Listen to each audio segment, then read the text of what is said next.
qofkii ka markhaati kacay qofka ka markhaati kacan buu haraysaa record waayo waxaan ku hadlayno for the record aan rabaa inay kuwa hadda xukunka qabsaday ay falkuu sameeyo kala samaynin oo qof idinka in lamida aysan gurigiisa ugu dhicin hadda xukunku waa la wareegay beri ma raba inay dad guri ugu dhacaan ma raba inay qof gurigiisa ku weeraraan ma raba qof mudaaharaada inay weeraraan beri waa mudaaharaada doontiin adigoo ka cabanaya madaxweynaha xagga jooga in jidka linku xabadeeyo ma rabo beri gobola u safri doontiin diyaaradda shidaalka laga dhameeyo in la dhaha ma rabo beri goboleeda xashiiq isku dhici doonaan ha laga jaro ha la cuno qabateeyo iyo ina diyaarad aadin in la dhaha ma rabo I'm setting this one in ay record noqoto kuwa xukun qabsaday kuwa qabsad doona kuwa imaan doona inay record u noqotaan rabnaa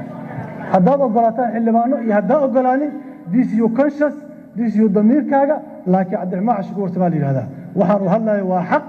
waxaan record garaynayo waa xaq waxaan sad garaynayo waa record oo mid xukun haysta hadda mid soo maray mid imaan doonaba inuu isu gacad gudbinaa rabaa aniga taas waa guddoomiye mooshinkeenna waa saxiix ninkan ilaa uu ka garbaxo waxaan ku haysano mooshinkeen inuu socdaan aaminsana waana mahadsantii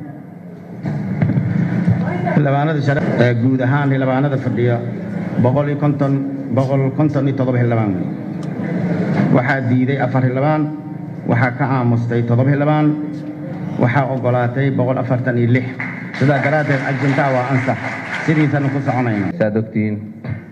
waxaa dhacaysa madaxweyne inuu xubin ka noqdo golaha shacabka oo uu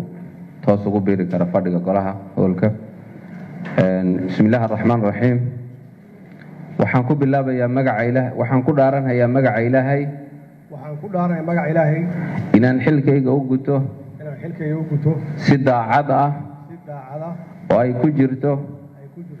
danta dalka dadka iyo diinta dhowrana dastuurka qaranka